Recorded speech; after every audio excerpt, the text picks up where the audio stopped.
Tras 25 días de apagones, las pérdidas de los sectores productivos del país ascienden a 1.200 millones de dólares, según cálculos de la Cámara de Comercio de Guayaquil. Los racionamientos de agua se extienden hasta 10 horas en los ríos y Napo como consecuencia de los apagones, y en Quito la empresa proveedora se declaró en emergencia. Televistazo estrena hoy una serie sobre el volcán Cariguairazo en el centro del Ecuador, cuyo glaciar es el primero del país en extinguirse como efecto del cambio climático. La audiencia del caso Petroecuador, que investiga el pago de sobornos desde el 2010, se suspendió en medio de altercados de abogados de la defensa y la fiscalía. Luego de 3 masacres en menos de una semana, el nuevo jefe policial de Durán afirma que las acciones de los uniformados pasarán de una estrategia preventiva a otra combativa, con las 2 bandas instaladas durante décadas en ese cantón. Pese a las advertencias de Irán de no enviar tropas a Israel, Estados Unidos anuncia la entrega de un nuevo sistema antimisiles junto con 100 soldados necesarios para operar ese sistema. Y el Premio Nobel de Economía es para 3 estadounidenses que estudiaron la desigualdad social y su impacto en la prosperidad del hombre. Amigos, buenas tardes. Comenzamos Televistazo. La Cámara de Comercio de Guayaquil reporta al menos 1.200 millones de dólares en pérdidas por los apagones en el país. Gaby. Hola Estefi, amigos, bienvenidos. Asimismo, el Ministerio de Energía prevé que los cortes de hasta 10 horas seguirán en lo que resta del mes.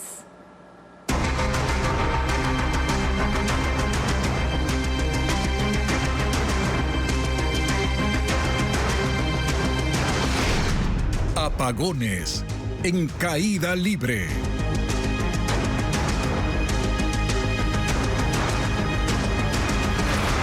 En los planes, el gobierno tiene previsto que los apagones se mantengan hasta diciembre y que duren menos de 10 horas. La situación sigue siendo crítica por la falta de lluvia que se mantendrá al menos hasta la próxima semana.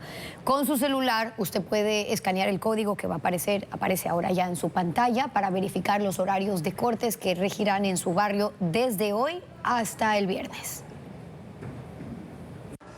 Los cortes de electricidad previstos para la mañana de este lunes fueron suspendidos debido a la energía disponible generada por Coca-Codo Sinclair, que en las últimas horas se ha beneficiado del incremento del caudal del río Coca.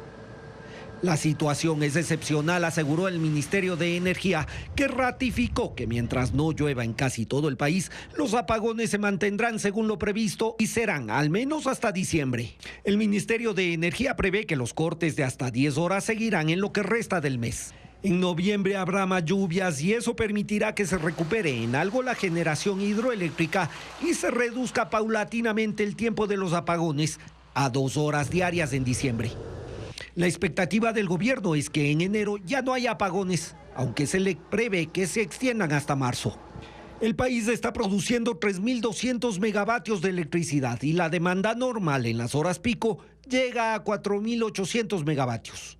Por eso, para cubrir los 1.600 faltantes, se requiere generar un 40% adicional. De esta situación surgen 2 interrogantes. ¿Cómo conseguir ese 40% adicional de electricidad? Y si con la composición actual de la generación se puede mejorar o por el contrario puede disminuir la provisión eléctrica agravando el déficit actual. El gobierno a corto plazo está atado de manos y no tiene el control para conseguir ese 40% necesario de energía. De los 3.200 megavatios que en este momento se producen, 1.470 provienen de las hidroeléctricas, alrededor de 1.000 megavatios de las termoeléctricas y el resto, unos 730 megavatios, son energía de fuentes alternativas. De las hidroeléctricas hay un déficit de unos 1.000 megavatios y el gobierno solo puede esperar a que llueva. Y la situación de las termoeléctricas es invariable. Funcionan al máximo de capacidad disponible, sin posibilidades de incrementar su producción a corto plazo. Ahí es donde el gobierno intenta reducir el déficit comprando nuevos generadores. Los procesos están en marcha y los primeros equipos, según ofreció el Ministerio de Energía, serán instalados entre noviembre y diciembre. Y al menos 1.200 millones de dólares en pérdidas registra el sector productivo por los apagones.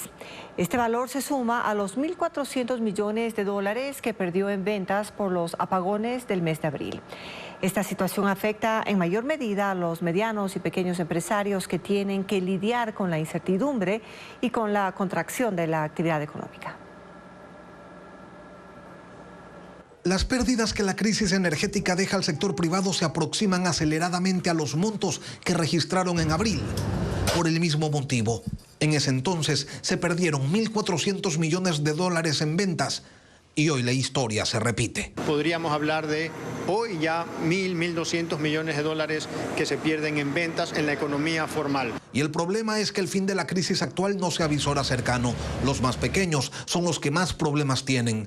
Comprar generadores es una inversión que no todos se pueden permitir. Cerrar las puertas tampoco es una opción porque muchos son negocios de supervivencia. Muchos queriendo prescindir de personal, en algunos casos prescindir de personal también es un costo muy fuerte que tampoco le pueden hacer frente, entonces están todos buscando una manera de ajustarse. Esto obliga al sector privado a entrar en la dinámica del sálvese quien pueda, donde las consideraciones van incluso más allá de lo legal. Tendrán que, hablando sobre todo de empresas pequeñas, tendrán que convencer a sus trabajadores a que acepten cambiar de horarios y no les estén pidiendo un aumento de sueldos, porque si quiebran pues pierden el empleo.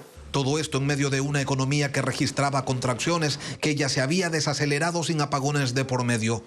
Otros actores entran en escena, como la Superintendencia de Bancos, que ya emitió una resolución con sugerencias que se entienden oportunas. Hay que reestructure deudas en el sector productivo y en el sector de microcrédito, no tanto en el de consumo, y que incluso les preste más dinero a las empresas si considera que son viables. Pero no está claro si eso será suficiente porque las autoridades les han dicho a los dirigentes gremiales que esto no tiene solución temprana, que al menos se va hasta diciembre, que solo les queda esperar a que llueva.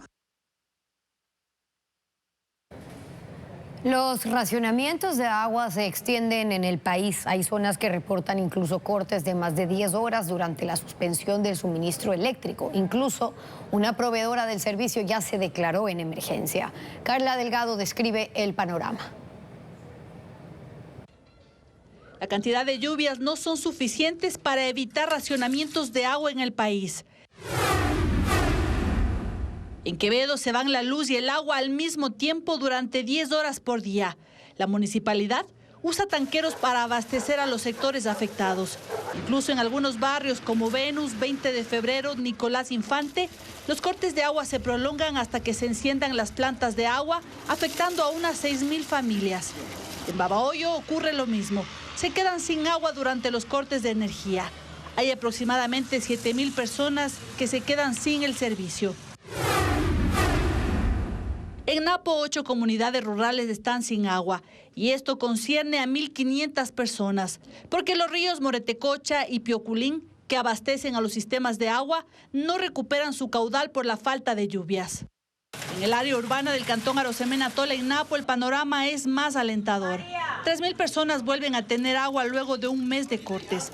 Las lluvias que cayeron el domingo favorecieron los sistemas de agua de Pumayacu, Puní, Ispingo, Santa Rosa y Luz de América. Las lluvias en Cuenca durante el fin de semana ayudaron para que los racionamientos diarios pasen de 5 a 2 horas en las parroquias de Tarqui, Baños y Turi. En Ambato tampoco hay mejoría y por eso los racionamientos continúan en horarios nocturnos. En la zona norte los cortes son de 6 horas en las parroquias de Atahualpa y Martínez. En la cabecera cantonal de Tulcán continúan los racionamientos de agua y se extienden durante 7 horas en la noche. Aunque la empresa proveedora del servicio de agua en Cotopaxi anunció que se reducirían los racionamientos de esta semana, la falta de lluvias no ayudó y los cortes de agua se mantienen en Pujilí y en La Tacunga. En Quito, la empresa proveedora de agua se declaró en emergencia por los apagones para realizar las contrataciones necesarias de forma inmediata y garantizar la provisión y calidad de los servicios públicos de agua potable y saneamiento del distrito metropolitano, en donde hay cortes de hasta 6 horas diarias en 20 parroquias. La Fiscalía de Ecuador señala a Dritan Jica, líder de la mafia albanesa, de lavado de activos. Jica es acusado de usar como fachada un negocio de exportación de banano para enviar cocaína a Europa. Al momento constan 13 procesados por este caso. La mafia albanesa lavó 31 millones de dólares entre 2015 y 2024 en Ecuador. Su modus operandi consistía en traficar cocaína camuflada en cargamentos agrícolas, cárnicos o industriales que eran exportados. El expediente del caso Pampa, investigado por la Fiscalía, contiene los chats entre Dritan Jica, líder de la mafia albanesa, y uno de los socios con el que coordinaba el traslado de sustancias ilícitas desde Ecuador a Europa. Los cargamentos llegaban, entre otros, en zapatos. Y ya está todo bien. 38 zapatos recibieron. Pero son 2 cajas, ¿o los 76 fueron en la misma caja? Solo se atendió una caja. El martes se atiende otra caja. 4 días después de llegar el cargamento, su socio dice a Jica: El esquema que han implantado ustedes está fantástico, y acá es un aprendizaje nuevo que se irá cumpliendo mejor para las próximas llegadas. Gracias, señor. Esto viene de tantas pérdidas grandes. Empezamos con algo pequeño, pero hasta hoy da resultado. Estas son las fotografías que la Fiscalía muestra como evidencia de la droga encubierta. Para realizar las transacciones, el destinario enviaba el comprobante del pago y el socio en Ecuador remitía una fotografía en que indicaba cómo salía el cargamento hacia Europa. Otra de las rutas utilizadas por la mafia albanesa eran Rusia y Polonia. La Fiscalía sustenta esta línea de envío mediante chats entre Jica y un socio, que le menciona que necesita un cargamento de banano y le consulta cómo son los procesos de revisión en los aeropuertos para mejorar las técnicas de envío. Según el expediente fiscal, Dritan Jica consta como presidente de la empresa Agricontrade con la que se ejecutaron las transacciones ilegales. Entre 2017 y 2023, él presentó en sus declaraciones de impuesto a la renta ingresos bancarios por 10 millones de dólares, montos que se derivan de exportaciones con empresas vinculadas con el tráfico de drogas domiciliadas en Bélgica, China, Arabia Saudita, Ucrania y Rusia. Luego de una discusión entre la fiscal y el abogado de uno de los procesados, se suspendió indefinidamente la audiencia del caso Petroecuador. Vuelve a estado de espera la diligencia en contra de Nielsen Arias y representantes de empresas internacionales comercializadoras de petróleo acusadas de formar parte de un esquema de sobornos. Jacqueline Rodas cuenta lo que ocurrió. Luego de 8 meses de espera, hoy finalmente se instaló la audiencia en contra de 17 procesados por la red de corrupción que operó en Petroecuador entre 2010 y 2020 para beneficiar a comercializadoras internacionales de petróleo a cambio de sobornos. La Fiscalía imputó al exgerente de comercialización de Petroecuador, Nielsen Arias, a los hermanos Pérez y Casa y a representantes de Vitol, Trafigura, Gumbor y otras empresas intermediarias que ya fueron investigadas en Estados Unidos por lavado de activos.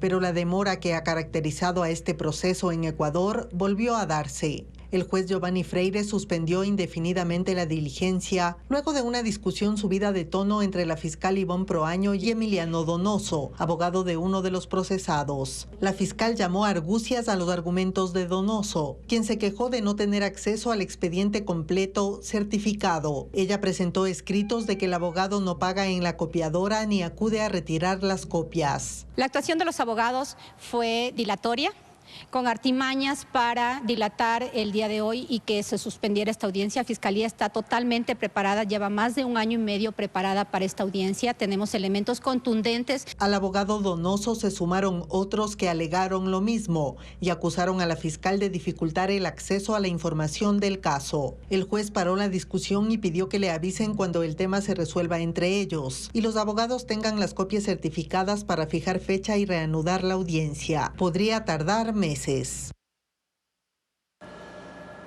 Estados Unidos anuncia el envío de un avanzado sistema de defensa antiaérea y de tropas a Israel. Unos 100 militares serán desplegados para la operación de los equipos ante la posibilidad de un nuevo ataque con misiles desde Irán, en un aumento de tensiones con ese país, pues la República Islámica ha advertido a Estados Unidos que debe mantener lejos a sus soldados. Luego del ataque del 1 de octubre con cerca de 200 misiles balísticos desde Irán contra Israel, Estados Unidos reforzó las capacidades de defensa en Medio Oriente y ahora envía un nuevo contingente antiaéreo, concretamente a Israel. Se trata de un sistema conocido como Terminal de Defensa de Área a Gran Altitud, catalogada como una de las armas antimisiles más poderosas del ejército estadounidense para interceptar misiles a distancias y altitudes de 150 o 200 kilómetros. Utiliza radares e interceptores, lanzaderas y proyectiles para alcanzar y destruir misiles balísticos de corto, mediano o largo alcance, dentro o fuera de la atmósfera terrestre, y serán un apoyo al sistema Domo de Hierro de las Fuerzas de Defensa de Israel. Los equipos van con 100 soldados de Estados Unidos que son necesarios para su operación. Pero ayer el ministro de Exteriores iraní advirtió que si Estados Unidos envía soldados a Israel, estará poniendo a esas tropas en peligro y ha puesto en pausa las conversaciones indirectas con Estados Unidos que se desarrollaban en Omán. Ese proceso ahora está detenido, dijo, porque debido a la situación especial de la región, no vemos ningún motivo para esas conversaciones hasta que superemos la crisis. Señaló que intentan contener una guerra abierta, pero que no tienen límites a la hora de defender sus intereses. Las tensiones se mantienen elevadas ante una posible acción de Israel contra Irán como represalia por el ataque con misiles, más aún después de que ayer la guerrilla libanesa de Hezbollah, apoyada por Irán, condujo un sorpresivo ataque con drones contra un campamento de entrenamiento de una brigada de infantería en Binyamina, en el norte de Israel, dejando 4 soldados muertos y 60 heridos.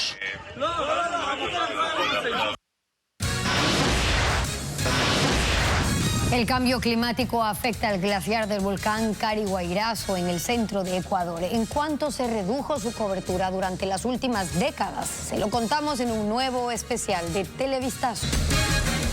Durán vivió 3 masacres en menos de una semana, lo que provoca una nueva respuesta de la policía. Sus autoridades advierten que en coordinación con Fuerzas Armadas librarán una guerra contra las organizaciones narcocriminales que operan desde hace décadas en el país. En menos de una semana en Durán, 16 personas fueron asesinadas en 3 masacres. Uno de los hechos violentos ocurrió horas después de un amplio operativo realizado en el cantón el pasado sábado. El nuevo jefe policial admite que el incremento de la violencia en esta ciudad, la más peligrosa del país, los obliga a ser combativos contra bandas que operan desde hace décadas. Vamos a realizar otro tipo de operativos que son más contundentes y ir directamente a las estructuras delictivas. Normalmente nosotros realizamos acciones preventivas en los lugares de mayor incidencia delictiva, pues en este momento vamos a realizar acciones complementarias y con mayor equipamiento. Se ha reforzado en talento humano, en logística. Según el jefe policial, en Durán la riña histórica de los Latin Kings y Chone Killers, que antes se llamaban los Nietas, data de los años 80, representando los primeros indicios del crimen organizado en Ecuador. Según Santa María, ambas pandillas se fortalecieron ante la falta de políticas de seguridad y atención del Estado. Asimismo, acciones de gobiernos pasados que ahondaron en esta crisis. Gobiernos en su turno también trataron inclusive de darles personería jurídica a estas organizaciones, pretendiendo que son parte ya de la sociedad, y llegaban a un registro de casi de 18,000. ¿Eso los fortaleció? Claro que sí, eso les fortaleció porque tuvieron inclusive participación política ya como organización delictiva. El funcionario también explica cómo estos grupos narcocriminales sostienen sus actividades ilícitas. La regulación del tránsito, la provisión de agua, los servicios públicos están totalmente contaminados. Ahí tenemos el tema del tráfico de tierras. Esas son las economías que se están generando y realizan actividades criminales, asesinos, a rienda suelta, por una ideología, solamente por este conflicto entre Nietas Latin King histórica y ahora Chone Killers Latin King. Para el jefe policial, lo más grave es el reclutamiento de los menores de edad por parte de estas pandillas. Santa María asegura que un factor clave en esta nueva guerra contra los grupos armados en Durán debe comprometer a los operadores de justicia, debido a la serie de liberaciones injustificadas de integrantes de estas bandas. Por los cortes de luz, los locales comerciales tienen menos ingresos. Se incrementaron los costos también por la inseguridad. Algunas empresas contrataron guardias para evitar los robos. Paul Romero con ese informe. Los cortes de luz, además de las pérdidas por la caída de la producción y ventas de bienes y servicios, empieza a generar gastos complementarios al sector comercial que busca evitar robos y mantener la seguridad. Desde el 23 de septiembre, cuando empezaron los apagones a escala nacional, importadores, hoteleros, dueños de restaurantes, almacenes, reforzaron la seguridad con guardias privados, porque los sistemas de video, vigilancia y alarmas no funcionan durante los cortes de energía. Pero la contratación de un guardia de seguridad privada cuesta entre $800 y $1,500 mensuales por 8 horas durante el día. El costo sube si se contrata para la noche. Para evitar cerrar y aminorar costos, los dueños han planteado otra estrategia: agruparse, como lo han hecho los socios de la Confederación de Restaurantes del Ecuador. Para tener seguridad privada compartida entre varios de los negocios que están alrededor. Y bueno, hemos tenido que ser muy creativos para garantizar las condiciones para que la gente pueda visitar nuestros negocios y, ojo, también nuestros colaboradores, por supuesto, tienen que sentir la seguridad para poder trabajar con nosotros y nosotros también estar tranquilos. Algunos socios de la Cámara de Comercio de Quito, que tiene 7,000 agremiados, se han reportado la contratación de más guardias de seguridad para proteger los activos de sus empresas, pero la Cámara aún no determina el porcentaje de empresas que optaron por esta medida y los costos adicionales. La Cámara de Comercio de Cuenca, en cambio, sí reporta que el 5% de los 1.500 socios reforzaron la seguridad con guardianía privada. El complejo industrial de Ambato, en donde están 130 empresas, está analizando reforzar la seguridad, que según los nuevos horarios para esta semana, no tendrán energía entre el martes y jueves las 24 horas.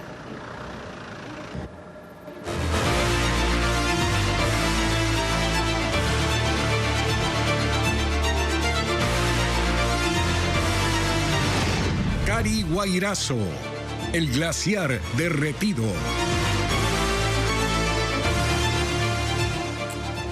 Un equipo de Televistazo viajó al volcán Cariguairazo en el centro del país y constató la extinción de su glaciar.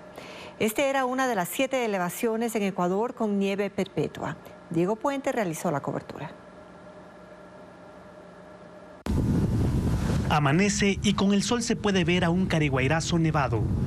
Es una ilusión. Esa escarcha se forma cuando llueve y se derrite en pocas horas.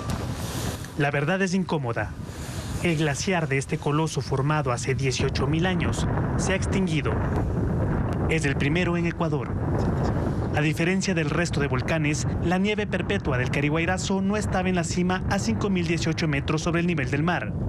Estaba a 300 metros abajo, en una hendidura natural de 33 hectáreas, protegida de la radiación solar por las cumbres cercanas. A 4.700 metros sobre el nivel del mar, Televistazo constató el decrecimiento acelerado que la comunidad científica predijo hace una década. Estamos en lo que fue el glaciar del Cariguairazo. Aquí ya se sienten los efectos del calentamiento global. Deberían existir enormes y extensos bloques de hielo y nieve, pero eso se extinguió. Ahora solo queda arena y piedras. En abril del 2022, 3 asociaciones de científicos colocaron esta placa con este mensaje de emergencia. El Cariguairazo estaba llamado a desaparecer por las acciones humanas y se sabía cómo evitarlo, pero nada se hizo y el presagio se cumplió. Existen registros de la evolución del deshielo desde 1956, cuando el glaciar medía 33 hectáreas. En 2010, su cobertura se redujo 57% y en 2023 disminuyó al 99%. Juan Carlos Veloz es un integrante de la organización Cumbres Blancas. En este viaje subió por las rocas con el ánimo de encontrar algún remanente de hielo, porque no puede creer que en el lugar en el que aprendió a calzar crampones ya no existe. Es muy lamentable para los que practicamos, llamamos la montaña, que a lo largo de estos 15, 20 años que hemos venido para acá, se ha ido desapareciendo. En el 2005 pude aprender aquí técnicas de montañismo, pero tú has palpado, Diego, que no encontramos ya nada de glaciar. Ahora su organización levanta un archivo fotográfico colectivo de este volcán inactivo para constatar cómo desapareció el glaciar. es otro llamado a la conciencia. Estas fotografías fueron tomadas hace 20 años. Esta hace 10. Y esta última en 2023. Los andinistas conocían que había 7 volcanes y montañas con nieves perpetuas en Ecuador. Desde este año deben corregir esa información y decir que solo quedan 6. Y a este ritmo, alguna próxima puede desaparecer.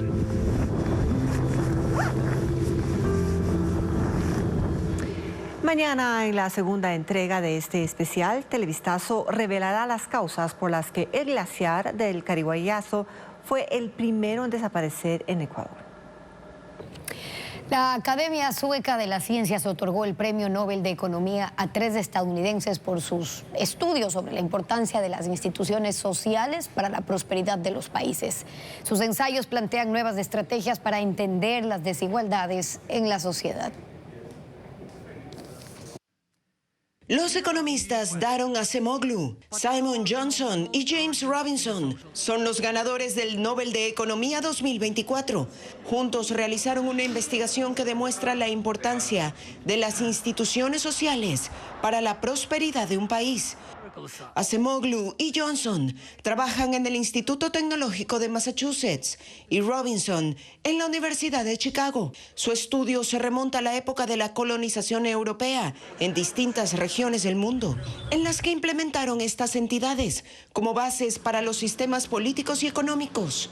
Los resultados evidencian que en ciertas regiones los colonizadores tuvieron un enfoque inclusivo y en otras el objetivo fue explotar a la población indígena. Usaron como ejemplo a la ciudad de Nogales, dividida por la frontera entre México y Estados Unidos, donde el lado estadounidense es mucho más próspero. Este estudio demostró que hay instituciones inclusivas y otras extractivas que influyeron en el desarrollo de las sociedades contemporáneas. En aquellas con un Estado de Derecho deficiente e instituciones que explotan a la población, no hay crecimiento ni cambios, y las ganancias se centran en los que están en el poder, algo que se evidencia claramente en los regímenes no democráticos. Mientras que las instituciones inclusivas crean beneficios a largo plazo para todos. Los galardonados compartirán un premio de $1 millón en reconocimiento a sus destacadas contribuciones a la humanidad. La empresa SpaceX completó la 5ª prueba de la nave Starship, el mayor cohete espacial jamás construido, y logra un hito en ingeniería espacial al recuperar el cohete impulsor en perfecto estado que retornó en reversa a la plataforma de lanzamiento. Ileana Suárez con las imágenes. 4, 3, 2, 1. La compañía SpaceX, fundada por Elon Musk, realizó el lanzamiento de su megacohete de 122 metros de altura desde la plataforma de Boca Chica, en Texas. Minutos después del despegue, se produjo la separación de los componentes. La nave Starship no tripulada, que es la parte superior, salió al espacio y luego cayó al Océano Índico, donde explotó según lo previsto, pues esa pieza no pensaban recuperarla. No así el propulsor, objetivo principal de la misión, que comenzó su retorno a la plataforma de lanzamiento. Volvió en caída libre y más cerca del suelo. Se encendieron los motores centrales, redujo su velocidad y se estabilizó en la etapa final del descenso para quedar asegurado por los brazos de metal tipo palillo, logrando una maniobra audaz y sin precedentes. SpaceX busca optimizar este sistema para recuperar los cohetes y naves para su reutilización y así reducir tiempos y costos para el traslado de astronautas y carga al espacio, dado que actualmente cada lanzamiento cuesta unos $2.000 millones. Sin embargo, no precisaron de cuánto sería el ahorro en cada viaje. La empresa de Elon Musk fue elegida por la NASA y ejecuta todas estas pruebas en el camino de perfeccionar la misión Artemis 3, que llevará al hombre nuevamente a la Luna en septiembre de 2026. El Campeonato Europeo de Calabazas Gigantes tiene una ganadora. Se trata de un ejemplar de 1.152 kilogramos cultivado por un agricultor de Bélgica. En la competición se da prioridad al peso de las calabazas y no a la forma. Y esta fue la indiscutible ganadora, dejando en segundo lugar a la de Alemania con 990 kilos. El evento reúne a 12 competidores de Europa. Se realiza cada año días antes de Halloween.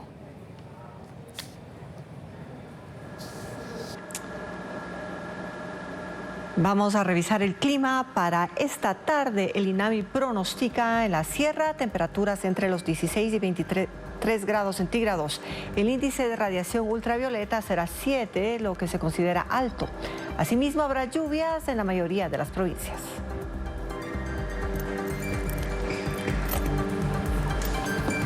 Durante esta tarde en la costa habrá temperaturas entre los 26 y 33 grados centígrados. El índice de radiación ultravioleta será 7, considerado alto, mientras el cielo estará parcialmente nublado, según datos del INAMI. 6 películas se proyectarán en el nuevo ciclo de cine alemán que se realizará en el Teatro de la Universidad Central del Ecuador en Quito. Además, Cleotilde y Matilde presentan 3 obras de misterio y humor en el Pop-Up Teatro Café en Guayaquil. Estefanía Arias con la agenda cultural.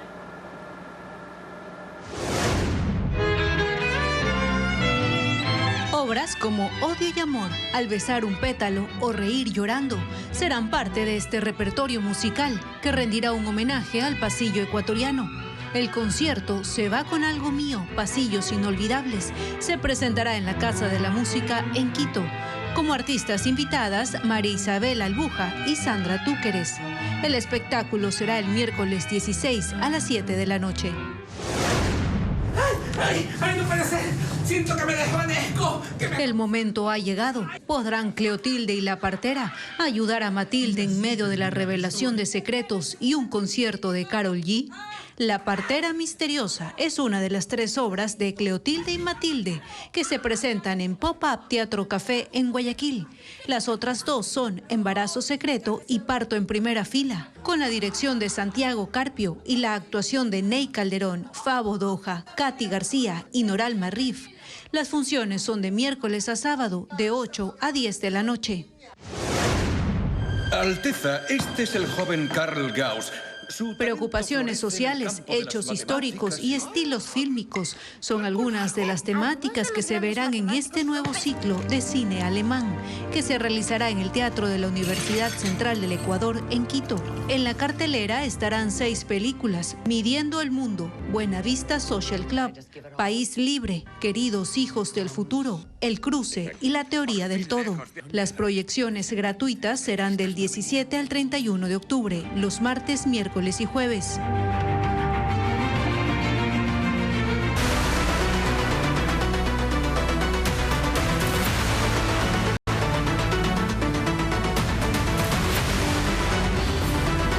Apagones.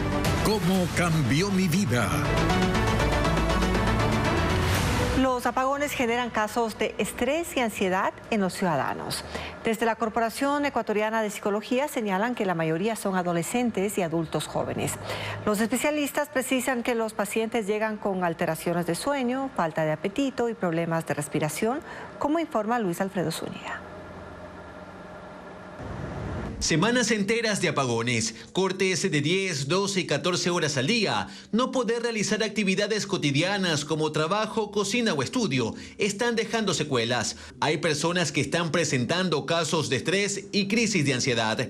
Desde la Corporación Ecuatoriana de Psicología detallan que especialistas en esta área reciben un 30% más de casos a escala nacional en las últimas 2 semanas, sobre todo en adolescentes y estudiantes universitarios. Los hijos absorbiendo toda esta angustia y ansiedad por parte de sus padres, porque hay más bien conflictos, es una válvula de escape del estrés donde que llegan y desencadena ahí todo ese estrés, y quienes van a absorber todo esto son los adolescentes, los niños. Los pacientes llegan con síntomas específicos: hiperventilación y problemas de sudoración excesiva, taquicardia y pues alteraciones de sueño, apetito. En el Hospital Municipal de la Mujer y el Niño en Cuenca también apuntan a que los menores de edad son los más afectados por estar vinculados a un mundo tecnológico.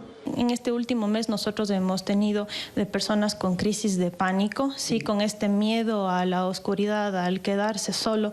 Entonces es importante que la familia, sí, tanto en niños como en adultos mayores, brinden esta protección, esta seguridad. Pero por supuesto, los adultos también pasan por estos cuadros. En clínicas privadas de Guayaquil han llegado en las últimas 2 semanas, sobre todo por el miedo a no poder realizar su trabajo o ser despedidos. Muchas veces están ansiosos no solamente por el hecho de inseguridad, sino por el hecho de que no poder completar ciertas tareas, no poder desarrollar ciertos trabajos o no terminar lo que tienen pendiente de hacer. Los especialistas señalan que si las personas notan irritabilidad constante, cambios de humor o no se desenvuelven con normalidad en sus labores diarias, deben considerar acudir a un profesional.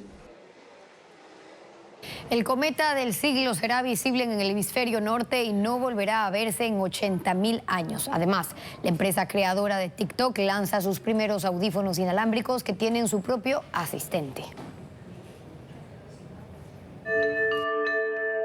La empresa creadora de TikTok lanza sus primeros audífonos inalámbricos con inteligencia artificial, una suerte de asistentes personales que ayudan a los usuarios en tareas como tomar lecciones de inglés o planificar un viaje en el que el asistente va susurrando al oído curiosidades, lugares destacados para visitar. También ofrece sugerencias gastronómicas. Su peso es de 6.6 gramos por unidad y son cómodos durante un uso prolongado. En un laboratorio de la Universidad de Cornell en Nueva York, un grupo de científicos creó 2 robots, uno con 4 ruedas y otro en forma de estrella robótica. Ambos están controlados por un hongo. Los 2 detectan el entorno y responden aprovechando las señales eléctricas que emite el hongo y su sensibilidad a la luz. Los científicos tratan de combinar materiales biológicos vivos, como células vegetales, animales o insectos, con componentes sintéticos para crear entidades en partes vivas y en partes artificiales. El cometa Tsuchinshan Atlas, mejor conocido como cometa del siglo, será visible en el hemisferio norte durante octubre en Europa, Estados Unidos, Canadá, Japón, Australia. Luego se alejará y no volverá a acercarse a la Tierra en 80.000 años. El cuerpo celeste ha sido observable desde finales de septiembre en la mitad sur del planeta. Este cometa fue detectado por primera vez en enero de 2023 y se recomienda verlo con binoculares o un telescopio sencillo para distinguir su cola y sus características.